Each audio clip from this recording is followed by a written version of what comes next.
आणि त्यांच्यासोबत शरणू सर एक चांगल्या प्रकारची उत्तम अशी फलंदाजी आज संजय 11 संघामध्ये. प्रथमतःच पॉवर प्लेचं पहिलं षटक ऐकूया, पहिली ओव्हर आदरणीय नवीन सरांच्या मुखातून.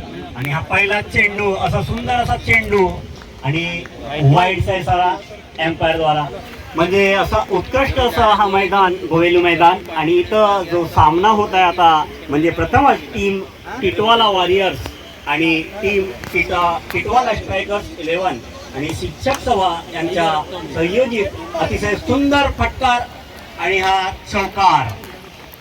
पहिला बॉल वाईट आणि दुसरा पाठवून लागत असा चौकार. सुंदर बॅटिंगची फटकेबाजी पाहायला मिळत आहे. प्रवीण सर धन्यवाद. नवीन सर, या दरम्यान एक सूचना व विनंती आहे, ज्या संघाच्या या ठिकाणी आता मॅच नसेल त्यांना विनंती असेल की जर अंपायर्सला थोडीशी मदत करण्यासाठी आपण समालोचक कक्षामध्ये यायचंय. आपण एक सौजन्यानं स्वतःहून यायचंय आणि एक अंपायरला थोडंसं विश्रांती द्यायची आहे.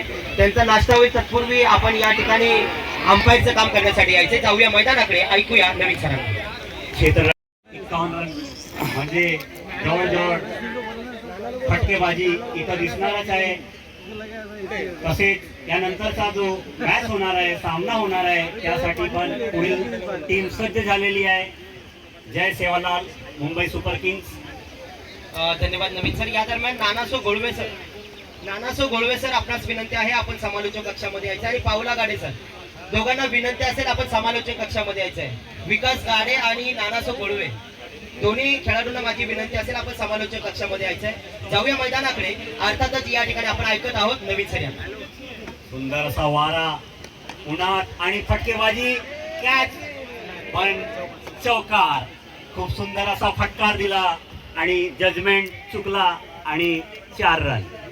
बघूया आता फटकार म्हणजे षटकार म्हणजे काय हे. इथं फटकेबाजीचा स्व आनंद घेताना इथं प्रेम क्रिकेट रसाडू आलेले आहेत. आणि अतिशय सुंदर असा हा गोवेलीचा मैदान. नेमकं प्रत्येक वर्षी इथं असे सामने भरवण्यात येतात आणि त्या सामन्यांचा भरपूर इथं आनंद देखील.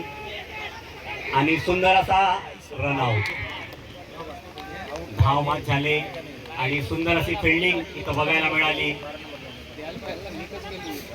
प्रवीण सर, तुम्ही काय म्हणता या मैदानाबद्दल?